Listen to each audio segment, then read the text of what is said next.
दोस्तों, क्या आप जानते हैं कि मोबाइल फोन्स की दुनिया में भूचाल लाने वाली कंपनी वन प्लस आखिर क्यों मार्केट में अपनी वैल्यू खोती जा रही है या खो चुकी है? क्या आप जानते हैं कि आखिर आज क्यों इस कंपनी को ओप्पो का कॉपी कहा जा रहा है? क्या वजह है जो आंधी की तरह मार्केट में आने वाली ये कंपनी धड़ाम से गिर पड़ी? आइए जानते हैं। दोस्तों, वन प्लस की कहानी शुरू होती है दिसंबर 2013 से। इसके 1 साल के बाद वन प्लस ने अपना पहला स्मार्टफोन वन प्लस वन 2014 में लॉन्च किया। उस समय तक इंडियन मार्केट के साथ साथ ग्लोबल मार्केट में एप्पल और सैमसंग जैसी पॉपुलर स्मार्टफोन कंपनीज ही अपना दबदबा बनाई हुई थी। लेकिन वन प्लस के आने पर इन कंपनियों की दुनिया में तहलका मच गया। ओप्पो इलेक्ट्रॉनिक्स के साथ काम करने वाले पीट लो और कार्ल प्लस ने वन प्लस नाम से स्टार्टअप की शुरुआत की थी। कार्ल पी ने दिसंबर 2013 में पहली बार अपना स्लोगन नेवर सेटल अनाउंस किया था। कंपनी के सीईओ कार्ल पी की शुरुआत नोकिया के साथ 2010 में होती है, जब नोकिया काफी घाटे में चल रही थी। इस कंपनी को छोड़ने के बाद वो अपना लक ओप्पो में आजमाते हैं और मोबाइल इंडस्ट्री के बारे में अच्छी खासी नॉलेज लेने के बाद उन्होंने ये ऑब्जर्व किया कि मार्केट में जो मोबाइल फोन्स राज कर रहे हैं उनमें फीचर्स तो काफी है, लेकिन उनमें डिजाइन की कमी है और यूजर इंटरफेस भी काफी साधारण सा है। यूजर इंटरफेस के मामले में जो इकलौता मोबाइल था वो एप्पल का था, जिसे देखकर उन्होंने ये फर्क निकाला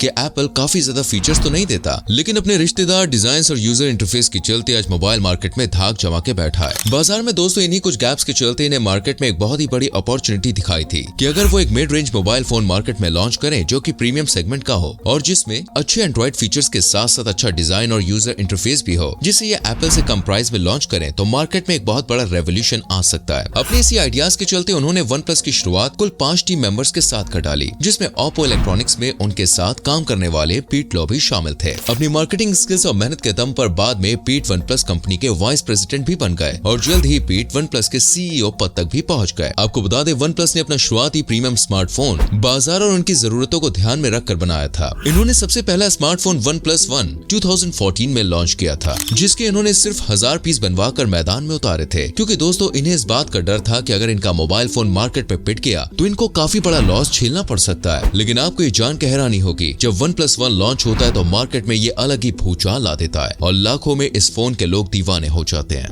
आपको बता दें, वन प्लस वन के लॉन्च से पहले इसे 21,999 का प्राइस टैग दिया जाता है, लेकिन लोग इस फोन के इतने दीवाने हुए कि बाद में ये 30 से 40 हजार तक में सेल हुआ है। एक तरफ लॉन्चिंग से पहले वन प्लस के ओनर सोच रहे थे कि इनके सिर्फ 1000 फोन ही बिकेंगे, वहीं दूसरी तरफ उसी साल के आखिर तक इनके 14 lakh one plus one users बन गए। अब हुआ ये कि कंपनी के टीम मेंबर्स को लगने लगा कि उन्होंने स्मार्टफोन मार्केट को बीट कर दिया है, और आप तो जानते हैं कि ओवर कॉन्फिडेंट कैसे लोग की वाट लगाता है। वैसा ही यहाँ भी हुआ, लेकिन धीरे धीरे खैर बाद में जब ये अपना दूसरा फोन लॉन्च करते हैं तब ये स्नैपड्रैगन 800 सीरीज प्रोसेसर को अपने फोन के लिए यूज करते हैं, जिसमें कई सारे हीटिंग इश्यूज रहते हैं, लेकिन अपने ओवर कॉन्फिडेंट के चलते इनको लगा कि ये अपने सॉफ्टवेयर ऐसे डिजाइन करेंगे कि उनके दम पर उन सभी इश्यूज को ओवरटेक कर देंगे। लेकिन इनका ये सोचना आगे चलकर बिल्कुल ही गलत साबित हुआ। मार्केट में जब ये लॉन्च होता है तो इनकी बड़ी स्क्रीन और फिंगरप्रिंट सेंसर इसकी खूबियों में से देखने को मिलता है, लेकिन इसके लॉन्च के साथ ही इसमें हैंगिंग इश्यूज और हीटिंग के इश्यूज देखने को मिलने लगे। इस फोन को लगभग 20,000 लोगों ने प्री बुक किया था, लेकिन जब ये फोन उनके हाथों में पहुंचा तो उनका इस फोन के साथ कुछ अच्छा एक्सपीरियंस नहीं रहा, क्योंकि दोस्तों इसकी मेजर प्रॉब्लम इसके प्रोसेसर से थी, जिसकी वजह से ओवर हीटिंग की प्रॉब्लम वन प्लस यूजर्स को फेस करनी पड़ रही थी। और प्रीमियम सेगमेंट पर फोन उतारने के बाद वन प्लस के टीम मेंबर्स को लगने लगा कि वो मिड रेंज सेक्शन में भी अपने फोन ला सकते हैं। इनका मानना था कि अगर कम कीमत पर अपना फोन लॉन्च करेंगे तो और भी ज्यादा ग्रो कर पाएंगे, जिसके चलते वन प्लस ने दोस्तों 3GB रैम और 16GB स्टोरेज के साथ वन प्लस एक्स लॉन्च किया, जो कि लो प्राइस स्मार्टफोन्स में से एक था। इसका प्राइस तकरीबन 16,999 था, लेकिन वन प्लस को शायद इस बात का अंदाजा नहीं था कि इंडिया में पहले ही इस प्राइस रेंज में कई सारे स्मार्टफोन कंपनीज अपना दबदबा बनाई हुई है और हैवी कंपटीशन के चलते इनके इस फोन ने मोबाइल फोन मार्केट में अपना दम तोड़ दिया। अब लगातार 2 मोबाइल फोन्स के पिटने के बाद ये कंपनी अपने बेसिक पर वापस जाती है, मतलब अपनी कम्युनिटी के यूजर से फीडबैक लेकर ये पता लगाने की कोशिश करती है कि उनके मोबाइल फोन में आखिर क्या प्रॉब्लम रह गई थी, और फिर वो उन कमियों को सुधारने की कोशिश में लग जाते हैं। फिर अपने कुछ सुधारों के बाद दोबारा ये मैदान में वन प्लस 3 को उतारते हैं, जो कि अपने बेहतरीन फीचर से मार्केट में हिट साबित होता है। और फिर अपने कस्टमर एक्सपीरियंस के चलते ये समझ गए कि इनके यूजर्स इनको बजट फोन के लिए नहीं बल्कि प्रीमियम स्मार्टफोन्स के लिए पसंद करते हैं। इस बात के खुलासे के बाद ये कंपनी काफी ग्रोथ करती है और बहुत ही कम समय में ये एप्पल और सैमसंग को बीट करने लगती है, जिसके बाद अपनी तरक्कियों के चलते साल 2018 में इन्होंने 40% मार्केट शेयर घेर लिया, जिसमें इन्होंने एप्पल को भी पीछे छोड़ दिया। फिर बाद में इन्होंने अपने कई मोबाइल फोन मार्केट में उतारे, जो कि काफी बेहतर भी साबित हुए। अब आता है दोस्तों कोविड, जब इनके दिमाग के तार दोबारा से हिलने लगते हैं और इन्हें लगता है कि एक बेहतर अपॉर्चुनिटी है एक बजट फोन उतारने की, जिसके चलते साल 2020 में वन प्लस ने one plus one not launch किया, जिसका मार्केट प्राइस दोस्तों इन्होंने 24,999 रखा, जिसमें इन्होंने अपने आखिरी लॉन्च हुए मोबाइल फोन फोन्स के फीचर को थोड़ा मिनिमाइज कर दिया था, प्रोसेस को थोड़ा डिग्रेड किया और ड्यूअल सेल्फी कैमरे के साथ इसे मोबाइल फोन्स की दुनिया में लॉन्च किया, जिसके बाद ये अपनी तरक्कियों की बुलंदियों पर पहुंच गया।